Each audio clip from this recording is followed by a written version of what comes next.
Well, here we are, and here you are, and welcome to Bloom Talks. Good to be with you. So, today we are going to answer one of the most frequently asked questions that we have gotten over the years. Um, and that question is, how do you keep love alive? How do you maintain and even grow that feeling of open heartedness and appreciation and delight that characterizes the early stages of relationships? How do you do that? And then when we tell people how long we've been together for, we get questions like, you mean you're not bored? I mean, doesn't it get boring after a while? I mean, how do you maintain it? And the thing is, it's not necessarily a maintenance of that feeling. You need to be prepared for the possibility that there will be interruptions in those feelings. And one of the key things to remember is that that doesn't mean that you can't recover from those interruptions and you can't get back on track again. So, we're going to talk about a few of the things that we have found and spoken about and written about that can really maintain and continue and even deepen that connection that we all want to experience on an ongoing basis. So, we're going to give you kind of a cheat sheet of a few of these key pointers. So, you might want to take some notes. So Unless you have a good memory, then you don't have to take I them. want to start with show up and pay attention. Some people don't think that separation and divorce or staying together but the relationship going flat and being kind of boring is going to happen to them. And when you have a come from that there is no divorce proof marriage and that we are all at risk unless we commit to the process of keeping love alive and well. So, one of the first things that we need to do is to make that commitment and to live that intention.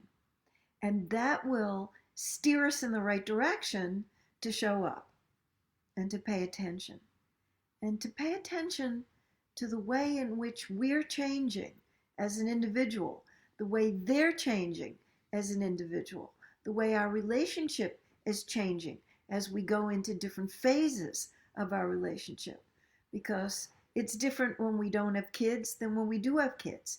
And it's different when we've got little kids from when we have teenagers. And then it's different again when we're empty nesters. So it's always in flux. And if we're showing up and paying attention, we're tuned in to what's going on with us and sharing that with our partner. And we're tuned into them and inviting them to outflow about how their life is shifting and changing, what challenges, what they're rejoicing in, what they're celebrating, so that we can join them with that.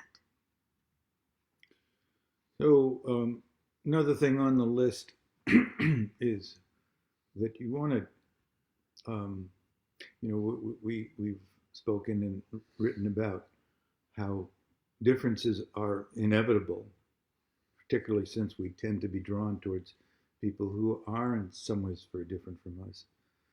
The differences are inevitable. They're going to show up in the relationship. However, conflict is not inevitable.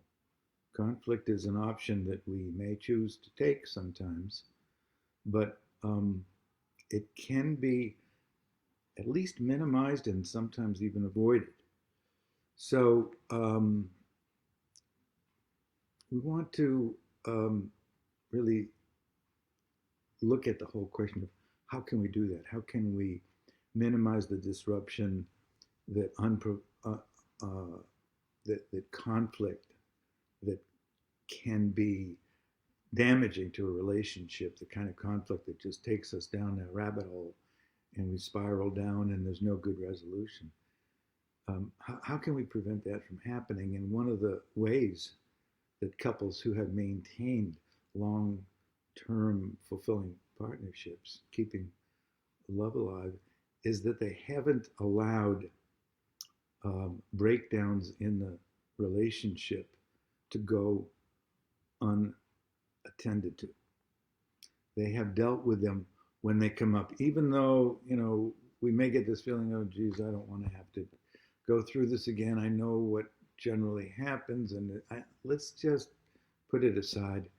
If you can overcome that tendency to want to just put it away or put it aside or not to deal with it, and just roll up your sleeves and let's take a look at this and see what we can do now. It doesn't mean that you're going to resolve it as soon as it comes up, but you may at least take a step or two in the right direction, and then you can put it on hold until you come back and continue to work with it. So don't let what we call incompletions accumulate. That's poisonous to a relationship. So the next one is related to what you're talking about, Charlie. A lot of people are under the false impression that when couples separate or divorce, that there's some big dramatic thing that happens, like an affair or misconduct about money, and that's not the case. The research is real clear that couples who separate or divorce or who drift apart and are living together but not very happily, they have become psychic strangers to each other. There's not very much connection. There's not very much overlap. They drift apart. And one of the reasons that they drift apart is their needs aren't getting met, they feel disappointed, sometimes they're angry, and they stuff it. And that's poison to a relationship. So people must be careful not to keep sucking it up and sucking it up. If you're disappointed, speak up. Learn to do it in a respectful way. If you're angry, if you have resentment, speak up. Negotiate for your needs. Learn how to speak the truth without blame and judgment, because if you withhold those things, that's when the drifting apart and people are living very parallel lives without very much connection to each other. All right. So the next thing is, kind of goes without saying, but sometimes it's the most obvious things that we can neglect. Take care of the relationship. And that doesn't mean, just deal with the difficult stuff. It means nurture the relationship, feed it, provide it with experiences that are going to promote feelings of gratitude and goodwill and appreciation. It's music to my ears. Yeah, well, talk is cheap, but you got to do more than talk about doing it. You got to actually doing it, be doing it. That is, to be bringing into the relationship those kinds of experiences that enhance it, that enrich it, that deepen the feelings of gratitude and love and affection and appreciation for each person. And who is it that's responsible for having that happen? You are. I am. Not her, not him, but me. Both of us. The reason it's music to my ears is because we're old enough that when we got into a partnership, it still was very much the woman's responsibility and the men got off the hook. Well, and I'm glad we were alive at a time when the women's revolution took place in the 60s and 70s, and men realized they needed to be doing more childcare and more housework and more heavy lifting and paying attention to what the relationship needed to thrive, because it happened just in time for us. Yeah, well, it's not just that men's roles and women's roles shifted out of that feeling of this is what we need to do. It was that there were certain cultural factors that made it impossible to continue living according to those very restricted, limited roles. And then once men and women began to stretch into what had appeared to be each other's territory and each other's responsibilities, what they found is that, hey, there are some really positive aspects to this. I know an awful lot of guys who grew up in families, and I'm one of them, where they didn't have a lot of contact with their dad because he was busy working in that generation. What it seemed like was the men have their responsibility, and what is it primarily? It's to be, what's the term, the breadwinner, the guy who brings home the bacon or the bread or the tofu now, but whatever it is that you're nourished by. And so if you're a man, you may still have some of that programming in your brain that, well, that's enough. I am doing my job. I'm fulfilling my responsibility. It's my wife's work. It's my partner's work. It's her responsibility to tend the needs of the relationship. And that one doesn't fly anymore. It's both of us Old news. have the privilege and the responsibility to be caregivers to the relationship, to each other. I'm glad that you took that one about paying attention and being responsible about making the relationship thrive.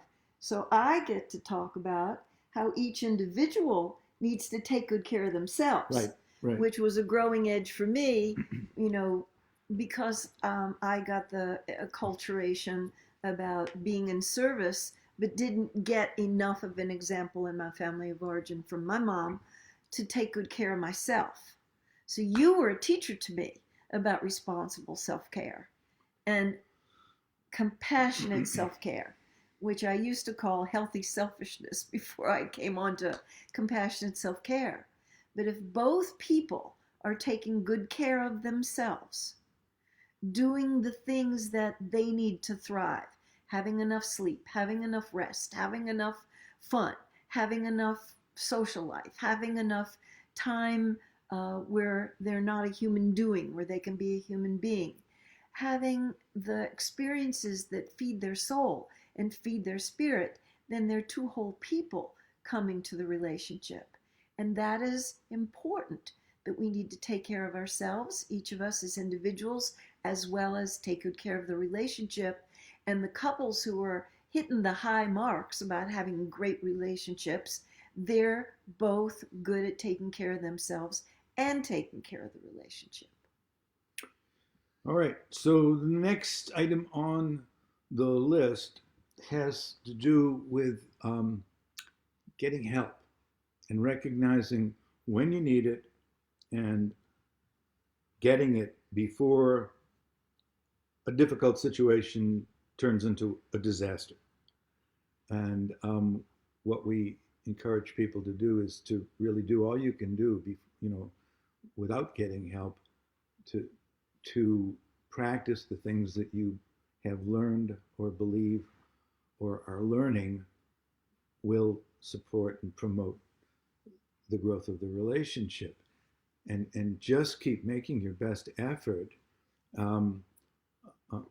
until you get to that point where couples get to sometimes, where they just keep recycling the same patterns and they don't seem to be able to break through that impasse. And if you feel stuck and you really have given it your best shot, then that's the time that you want to bring somebody in. And don't wait until it's so entrenched and so broken down that you're swimming in resentment towards each other.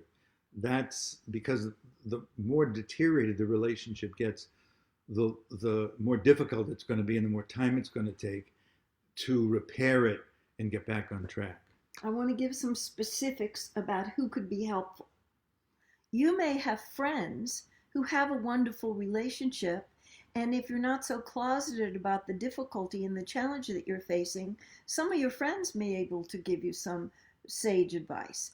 You may be blessed enough to have a family member who really knows about relationship, a grandparent, an aunt, an uncle, a cousin, maybe your parents, who, if you would tell the truth about the challenge, Maybe you've got clergy. Maybe you are affiliated with a church.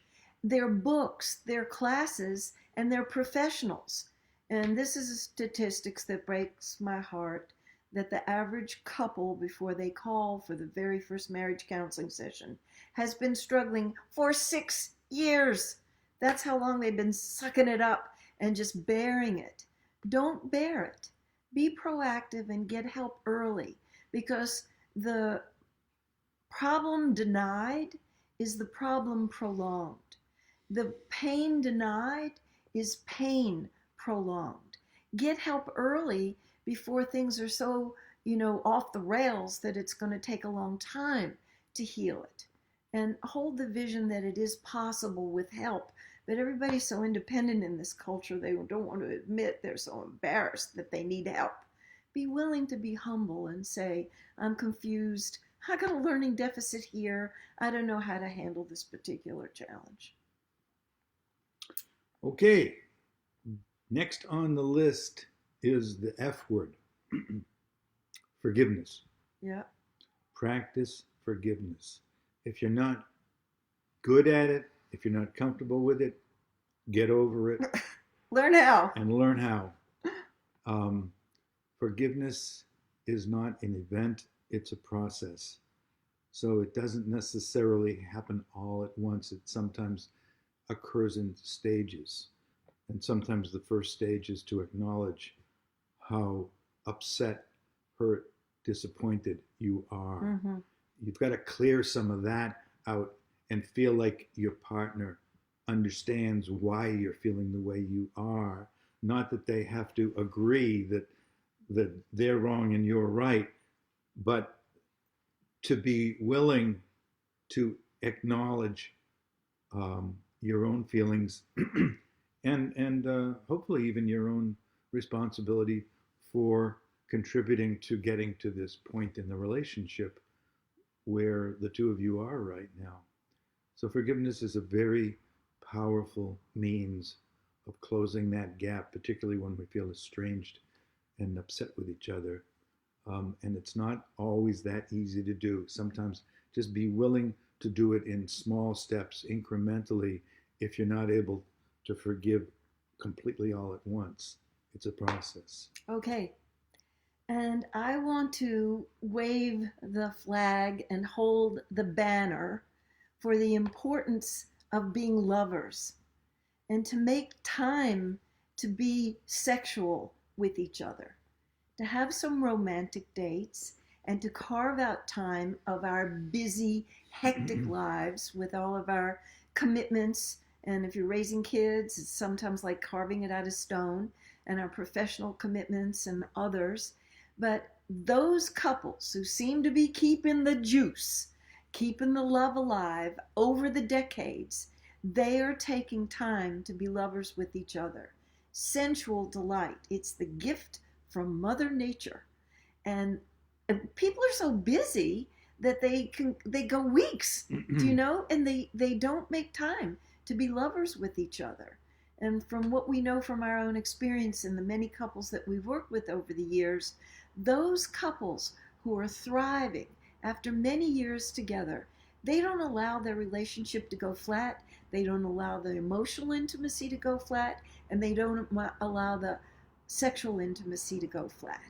So carve out some time for that and negotiate for your needs, what kind of sex you want to have, how long you want to have it, when you want to have it, and really take the time to delight each other. It's such a handy way to show love to each other with sensual delight.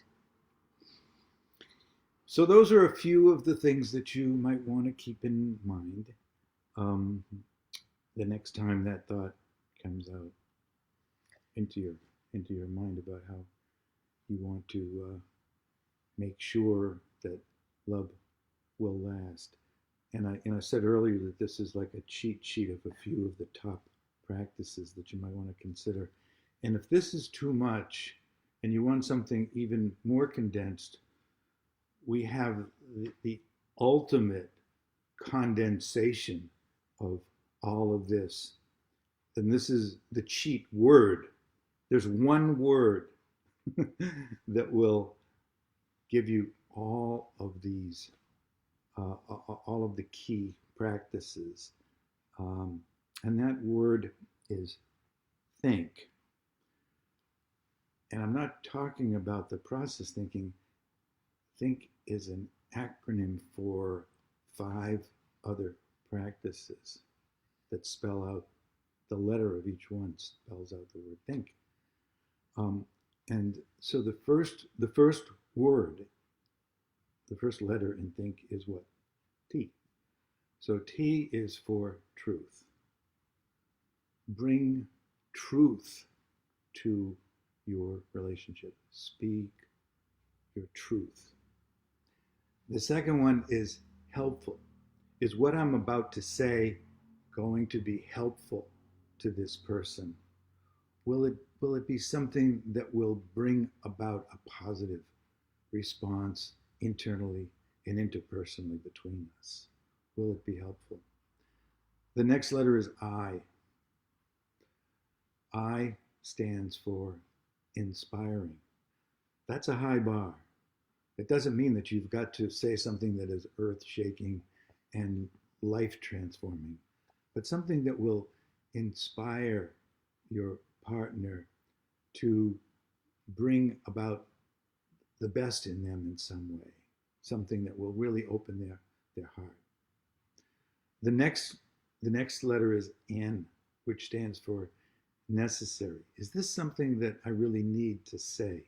Not everything that we experience needs to be communicated, but is this necessary? Is this something that will be helpful and further our connection, deepen it? Is it necessary? I don't have to necessarily express any opinion or judgment that I have just because I'm having it. Is this necessary? And the last word, the last letter is K. And K, K stands for kind. Is this a kind thing that I'm about to say? Am I being considerate and mindful and thoughtful about my partner's feelings? Is it kind? Mm-hmm. That's great. And I have a little something for the viewing audience too, because we need these little prompts to help us stay on task, to stay on the road, to stay committed to keeping our relationship alive and well and vital and juicy. And it's been important to me to have little things that help me stay on the road. And one of them is a quote from Bob Dylan, who says, "He who isn't busy being born is busy dying." So that speaks to stay awake and stay focused. I want to tell you what our next week's topic is. We're talking about what it means to honor our partner. So tune in to us next week for honoring our partner, and we're wishing you all the best.